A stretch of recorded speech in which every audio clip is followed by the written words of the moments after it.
Mike says, you guys want Chicago to be Buffalo in 3 years. Do you think picking up players like Puljujarvi, I'm assuming that's Lafreniere, Alex Turcotte, is a low-risk, high-reward move for the Hawks? Yes. Maybe not those guys. Is that what Buffalo did? In particular? Well, Tage Thompson was a cast-off. Was a Ryan? Yeah, but that was Ryan O'Reilly. That was the top prospect. Joka Haru was kind of like that a little bit, where the Hawks had given up on him, and they gave up on Nylander. Right, they got Alex. Well, they needed to get rid of Alex Nylander, and the Blackhawks wanted to get rid of Henry Jokiharju. So yeah, 1 for 1. Well, I think just the point of trying to take on some guys that came in with high pedigrees, high draft, spots that haven't really panned out. I think that. Why not? I think taking in some guys and getting a flyer on guys who have shown to have talent and were highly thought of by all the experts coming into the draft. Sometimes a change of scenery is a good thing. Yeah, Yeah, Puljujarvi I have no interest in. If you can't make it work playing with Connor McDavid and Leon Draisaitl, it ain't going to work playing with Sam Lafferty and Jason Dickinson. Lafreniere, everybody thinks the Rangers are just going to give him away for nothing. I don't see that. I'm not sold that he's anything more than, third liner at this point. And the Rangers have said, now take it with a grain of salt, they're not interested in trading him. And if they are, they're not just going to give him away for nothing. That's not a pennies on the dollar type of guy. I think what they're asking, though, is would this be part of a Taves or Kane trade? Not only picks, but bringing back a young player. At some point, you have to start doing that. I don't think the Rangers are going to say, we'll take on Patrick Kane as a rental for our first this year and Alexis Lafreniere. I don't think the Rangers are that dumb. Yeah, I don't know. I mean, Turcotte, if that's the guy the Kings are ready to just basically be done with, sure, bring him in here. I'm not ready to give up any kind of major asset to get him. He's been a major disappointment.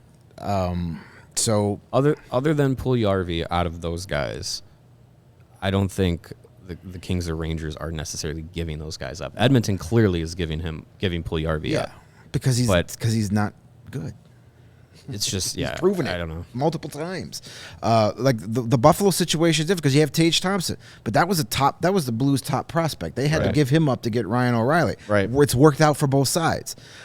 Alex Tuck came in the Jack Eichel trade along with Peyton Krebs and a bunch of draft picks. Those aren't guys that were like, well, you couldn't. And Alex Tuck had a really good season with Vegas before they traded him away. Right. So it wasn't like he was, hey, this guy's a bust. Yeah, those were legit assets that other teams had to give up to get their final piece to their puzzles. Mm-hmm.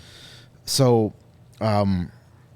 it's a little slightly different. Buffalo didn't just sign Tage Thompson off the scrap heap because St. Louis gave up on him. St. Louis had to give him up to get something they wanted. But yes, at some point, Kyle Davidson has to think beyond just first-round draft picks for some of these guys. Yeah. He has to start bringing in guys that can play at the NHL level as soon as now or next year because you got to fill out a roster at some point.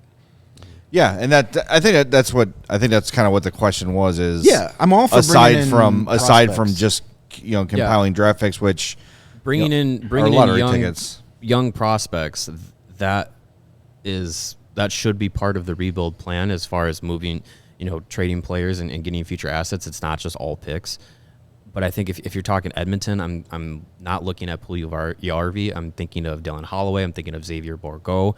If you're looking at New York, I'm not thinking of Lafreniere. I'm thinking of Brennan Othmann. There's other players like you said. Tage Thompson was the top prospect in the Blues system. I'm not looking at the tossaways. I'm looking at who has value. Yeah, I'm not looking at a guy that has, hey, maybe a change of scenery will get things turned around. I want a guy that just hasn't hit the NHL scene yet and is going to be a star or at least a productive player. I think Davidson focused a lot on draft picks because last year he had none in the first round. Mm-hmm. So now he's got 4 more first-round draft picks over the next 2 years. So he'll eventually start, I think, you might start seeing some of those prospects added to the mix when it's time to start taking on some bad contracts to get to the cap floor. Like, we'll take on your crappy contract for 2 more years, but you have to give us this guy that can play for us this year, i.e. having to throw in Teuvo Teravainen for Brian Bickle. Yeah, that's where you might start getting those type of players. Well, that would be great.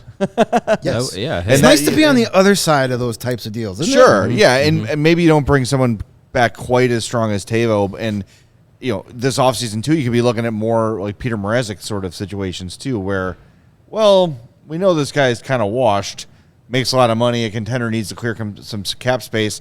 Give us that first round pick or give us that prospect with him, and we can talk.